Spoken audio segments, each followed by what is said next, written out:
Hello friends, welcome to my channel. Corona के time हम सब ने वैक्सीन का इम्पोर्टेंस तो जाना ही है। इस वीडियो में हम बच्चों के लिए वैक्सीनेशन और उससे जुड़े कुछ सवाल डिस्कस करेंगे। वैक्सीन की खोज विश्व में साइंस की खोजों में टॉप 20 में से एक है। वैक्सीन की वजह से ही हमने स्मॉल पॉक्स यानी कि शीतला जैसी घातक बीमारी को इस पृथ्वी से नेस्त नाबूद किया है। अगली बारी पोलियो की है, जो दुनिया के 2 देशों को छोड़कर लगभग सारे ही देशों में से नाबूद हो चुका है। इसके बाद मीज़ल्स और टीबी भी लाइन में ही है।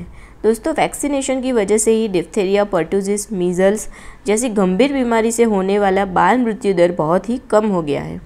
चलिए अब समझते हैं कि वैक्सीन क्या है। वैक्सीन इन्फेक्शन के खिलाफ लड़ने के लिए सबसे इफ़ेक्टिव और सबसे सस्ता हथियार है।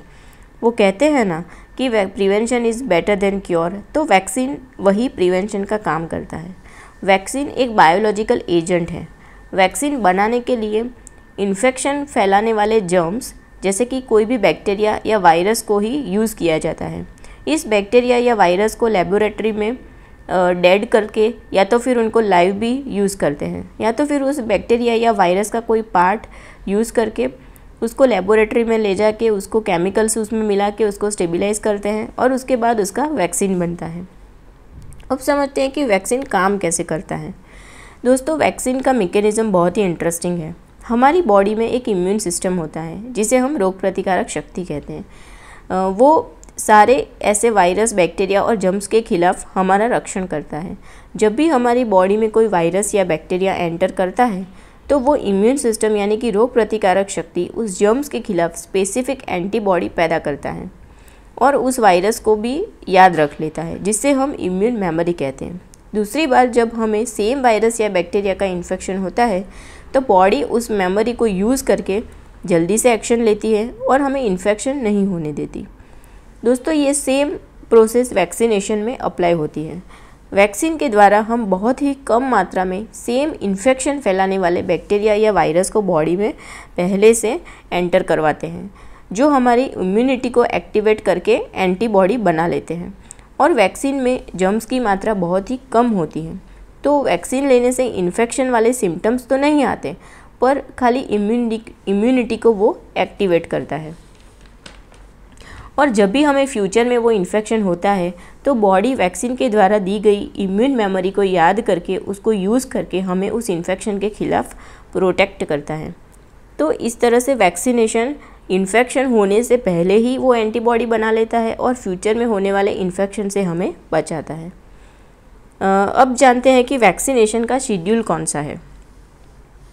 दोस्तों, हर कंट्री में वैक्सीनेशन शेड्यूल वहाँ पे होने वाले इन्फेक्शन को ध्यान में रख के बनाया जाता है और वो सारे कंट्री में अलग अलग रहता है।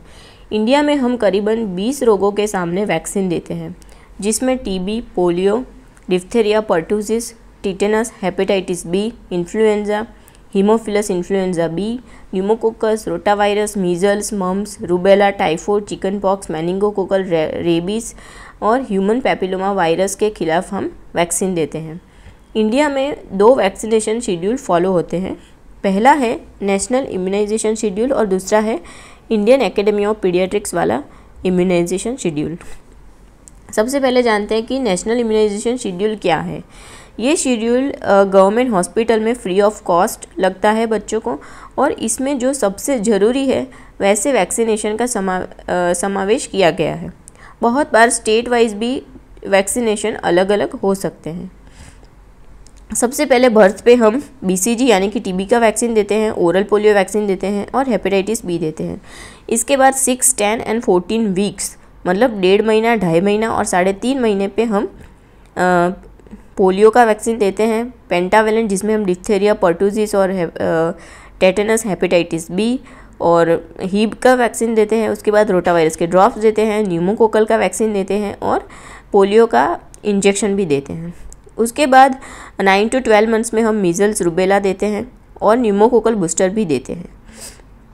16 to 24 वीक्स में फिर से DPT का बूस्टर देते हैं, MR वैक्सीन यानी कि मीज़ल्स, रूबेला वैक्सीन देते हैं और फिर ओरल पोलियो वैक्सीन का भी बूस्टर डोज देते हैं। 5 साल में इसमें फिर से एक DPT का सेकेंड बूस्टर डोज लगता है, 10 साल में एक टेटनस का डोज लगता है और 16 ईयर्स पे फिर से टेटनस का डोज लगता है। प्रेग्नेंट मदर में टिटेनस के 2 डोजेज़ लगते हैं। न्यूमोकोकल वैक्सीन रिसेंटली ही गवर्नमेंट के जो वैक्सीनेशन शेड्यूल है इसमें इंट्रोड्यूस किया गया है। सबसे पहले वो 6 राज्यों में दिया गया था, अब धीरे धीरे करके सारे राज्यों में वो गवर्नमेंट में भी मिलने लगा है। इसमें जो डार्क अक्षरों में JE लिखा गया है वो है जैपनीज़ एनकेफेलाइटिस, और ये वैक्सीन केवल बहुत ही कम 2 या 3 डिस्ट्रिक्ट में ही दिया जाता है, तो वो सब जगह पे नहीं देते हैं। तो ये था नेशनल इम्यूनाइजेशन शेड्यूल। अब बात करते हैं कि IAP शेड्यूल क्या है। IAP शेड्यूल मतलब इंडियन एकेडमी ऑफ पीडियाट्रिक्स द्वारा दिया गया इम्यूनाइजेशन शेड्यूल, जिसमें बच्चों में लगने वाले वो सारे वैक्सीन का समावेश किया गया है। एक्स्ट्रा वैक्सीन में इसमें वैसे तो वो नेशनल इम्यूनाइजेशन शेड्यूल की तरह ही है, पर इसमें थोड़े से वैक्सीन एक्स्ट्रा भी हम देते हैं, जैसे कि 6 और 7 मंथ्स पे इन्फ्लुएंजा का वैक्सीन, उसके बाद 12 मंथ्स पे हेपेटाइटिस A का वैक्सीन, उसके बाद जो 15 मंथ्स पे वेरिसेला का वैक्सीन यानी कि चिकन पॉक्स का वैक्सीन देते हैं। 16 to 18 मंथ्स पे इसमें एक्स्ट्रा में IPV न्यूमोकोकल का बूस्टर डोज देते हैं। उसके बाद हर साल में हम इन्फ्लुएंजा का वैक्सीन भी रेकमेंड करते हैं, और 10 से 12 साल की उम्र में लड़कियों में HPV का वैक्सीनेशन भी इसमें एक्स्ट्रा होता है। तो ये वैक्सीनेशन जो एक्स्ट्रा वैक्सीन है वो प्राइवेट में अवेलेबल है, बाकी जो नेशनल इम्यूनाइजेशन शेड्यूल वाले वैक्सीन हैं वो आप गवर्नमेंट में भी लगवा सकते हैं। अब कुछ सवाल डिस्कस करते हैं। पहला सवाल है कि अगर कोई वैक्सीन आपका छूट गया, उसकी डेट चली गई और आपको याद नहीं है, वैक्सीन आपका रह गया, तो क्या करना चाहिए। हर वैक्सीन का एक फ़िक्स टाइम है। वैक्सीन देने का टाइम उस एज के हिसाब से सेट किया गया है कि बच्चे को वो सेम इन्फेक्शन देने से पहले ही हम उसको वैक्सीन दे दें और उसको इन्फेक्शन से हम बचा सकें। पर अगर आपका कोई वैक्सीन छूट गया है तो जितना जल्दी हो सके आपको वो वैक्सीन लगवा देना चाहिए। और जो वैक्सीन छूट गया है उससे नेक्स्ट वाला शेड्यूल ही आपको फॉलो करना है। ऐसा नहीं है कि आपने कोई वैक्सीन रह गया तो आपको पहले वाले वैक्सीन भी फिर से देने पड़ेंगे, ऐसा नहीं है। सारे वैक्सीन का एक कैचअप टाइम पीरियड भी निश्चित किया गया है। उस टाइम पीरियड के अंदर हम वैक्सीन दे सकते हैं। जैसे कि TB का वैक्सीन अगर छूट गया है तो हम 1 साल तक दे सकते हैं, रोटा वायरस का 8 महीने तक दे सकते हैं, और न्यूमोकोकल का हम 5 साल तक भी दे सकते हैं। हम सबको पता है कि बच्चों को वैक्सीनेशन से यानी कि इंजेक्शन से तो बहुत ही डर लगता है। अगर 20 वैक्सीन है तो उसका मतलब है कि अब बच्चे को 20 अलग अलग इंजेक्शन लगेंगे, तो ऐसा नहीं है। काफ़ी सारे वैक्सीन कॉम्बिनेशन में अवेलेबल हैं, जैसे कि 6, 10 एंड 14 वीक्स में लगने वाले जो वैक्सीन है उसमें हम लगभग 8 डिजीज़ के अगेंस्ट वैक्सीनेशन देते हैं, और इसमें से 6 वैक्सीन कॉम्बिनेशन में अवेलेबल हैं। सेम 9 और 18 मंथ्स पे लगने वाले वैक्सीन्स भी कॉम्बिनेशन में अवेलेबल हैं, तो नंबर ऑफ़ इंजेक्शंस इससे काफ़ी कम हो जाते हैं। और पोलियो एंड रोटा वायरस जैसे वैक्सीन तो ओरल ड्रॉप्स में भी अवेलेबल है, तो इंजेक्शन से डरने की ज़रूरत नहीं है। वैक्सीन देने से पहले हम सबके मन में उसके साइड इफ़ेक्ट्स के बारे में ज़रूर ख्याल आता है। तो दोस्तों, वैक्सीनेशन के कौन से साइड इफ़ेक्ट्स हैं और क्या वो बहुत ज़्यादा हार्मफुल हैं। तो वैक्सीन बनने के लिए काफ़ी हाई क्वालिटी स्टैंडर्ड्स को फॉलो किया जाता है। इंसानों में यूज़ करने से पहले रिसर्च के दौरान मल्टीपल ट्रायल्स होते हैं।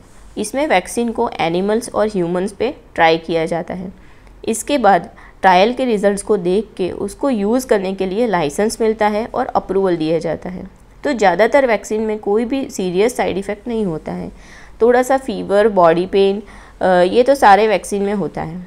Risk to benefit ratio vaccination में काफ़ी हाई है, मतलब कि वैक्सीन से होने वाला जो रिस्क है उसके सामने जो बेनिफिट है वो बहुत ही ज़्यादा है, तो वैक्सीन तो ज़रूर ही लगवाना चाहिए। इन्फेक्शन को होने के बाद उसकी दवाई और उसके ट्रीटमेंट में जो खर्चा होता है उसकी कंपैरिजन में वैक्सीनेशन का जो खर्चा है वो बहुत ही मामूली है। तभी तो गवर्नमेंट वैक्सीनेशन करवाने के इतने प्रयास करती है और इसके पीछे इतना सारा पैसा खर्च करती है। अब बात करते हैं कि क्या वैक्सीनेशन से हमें लाइफ टाइम इम्यूनिटी मिलती है। तो जो भी लाइव वैक्सीन है वो हमें लाइफ लॉन्ग इम्यूनिटी प्रोवाइड करते हैं, जैसे कि मीज़ल्स हो गया, चिकन पॉक्स हो गया। पर कोई वैक्सीन की इम्यूनिटी 15 से 20 साल के बाद कम भी हो सकती है। पर जब हम बड़े हो जाते हैं, एडल्ट हो जाते हैं, तो हेल्दी लोगों में इन्फेक्शन के चांसेस काफ़ी कम हो जाते हैं, और अगर इन्फेक्शन हुआ तो भी वैक्सीन की वजह से बहुत ही माइल्ड होगा और एडमिट होने की या तो फिर ICU तक जाने की नौबत नहीं आएगी। तो वैक्सीन द्वारा जो इम्यूनिटी मिलती है उसको बूस्ट करने के लिए ही हम काफ़ी सारे वैक्सीन्स के मल्टीपल डोज यानी कि बूस्टर डोज भी देते हैं। एक और सवाल आता है कि अगर बच्चे को वैक्सीनेशन देने से पहले ही सेम इन्फेक्शन हो गया तो क्या हमें वैक्सीन देना ज़रूरी है? तो इन्फेक्शन से मिलने वाली इम्यूनिटी इतनी स्ट्रॉन्ग और लॉन्ग लास्टिंग नहीं होती है जितना वैक्सीन की होती है। तो जैसे ही बच्चे का इन्फेक्शन ठीक हो जाए उसके बाद आपको उसका सेम वैक्सीनेशन शेड्यूल ज़रूर ही फॉलो करना चाहिए, उसको कंप्लीट करना चाहिए। ऐसा नहीं है कि उसको वैक्सीन देने से पहले ही मीज़ल्स हो गया तो फिर उसको मीज़ल्स की वैक्सीन नहीं देंगे तो चलेगा, ऐसा नहीं है। भले ही उसको वो रोग पहले ही हो गया हो तो भी उसका वैक्सीन ज़रूर लगवाना चाहिए। आपने बहुत बार मास कैंपेन के बारे में सुना होगा, जैसे कि पल्स पोलियो अभियान, और बीच में 2017 में हमने MR कैंपेन भी किया था। तो अगर आपने बच्चे को सारे वैक्सीन दे दिए हैं तो भी सेम वैक्सीन क्या मास कैंपेन में लगवाना चाहिए? तो हाँ, मास कैंपेन में हमें सेम वैक्सीन बच्चे को ज़रूर लगवाना चाहिए। मास कैंपेन में हम क्या करते हैं कि वैक्सीनेशन के लिए एलिजिबल सारे बच्चों को उनके शेड्यूल के अलावा सेम वैक्सीन का एक एक्स्ट्रा डोज देते हैं। ये extra dose actually social immunity बढ़ाने के लिए देते हैं। जब भी हम किसी इन्फेक्शन को एलिमिनेट करना चाहते हैं तो उसे मास कैंपेन हमें करना बहुत ही ज़रूरी है। दोस्तों, बार बार पल्स पोलियो अभियान जो हमने किया उसी वजह से 2014 से इंडिया पोलियो फ्री बन गया है। हम बात करते हैं कि वैक्सीनेशन से पहले और वैक्सीनेशन के बाद हमें कौन सी बातें ध्यान में रखनी है। हमेशा ही अपना वैक्सीनेशन कार्ड साथ में ही लेके जाना चाहिए। इस बार जो वैक्सीन लग रही है वो कौन सी है, उसके फ़ायदे क्या है, उसके साइड इफ़ेक्ट्स क्या हो सकते हैं, ये सब आपको अपने डॉक्टर के साथ डिस्कस करना चाहिए। नेक्स्ट वैक्सीनेशन डेट भी कौन सी है वो भी उसको पूछ के ही आना चाहिए। अगर प्रीवियस वैक्सीन के टाइम बच्चे को कोई साइड इफ़ेक्ट या एलर्जी हुई थी या तो उसके बड़े भाई बहन को कोई वैक्सीन से कोई एलर्जी या साइड इफ़ेक्ट हुई थी तो ये बात डॉक्टर को ज़रूर बतानी चाहिए। अगर आपका बच्चा कोई भी रेगुलर मेडिसिन ले रहा है या तो फिर उसको किडनी लीवर का कोई प्रॉब्लम है, अस्थमा, कोई एलर्जी है, तो ये सारी बातें वैक्सीन देने से पहले डॉक्टर को ज़रूर बतानी चाहिए। वैक्सीनेशन के साथ साथ अपने बच्चे का ग्रोथ, न्यूट्रिशन और डेवलपमेंट सही से हो रहा है कि नहीं, ये सब बातें भी उस टाइम पे डॉक्टर के साथ डिस्कस करनी चाहिए। वैक्सीनेशन के बाद अगर 2 दिन से ज़्यादा बच्चे को फीवर आ रहा है या तो फिर उसको शरीर पे कोई एलर्जी या लाल दाने निकल गए हैं या तो इंजेक्शन साइट पे बहुत ज़्यादा पेन हो रहा है, उसको स्वेलिंग हो गया है, तो ऐसे टाइम पे आपको डॉक्टर को ज़रूर दिखाना चाहिए। फ्रेंड्स, ये थी कुछ बातें वैक्सीनेशन के बारे में। होप आपको ये वीडियो इन्फॉर्मेटिव लगा होगा। अगर आपको कुछ क्वेरी है तो आप मुझे कमेंट सेक्शन में ज़रूर बताना। Thank you for watching.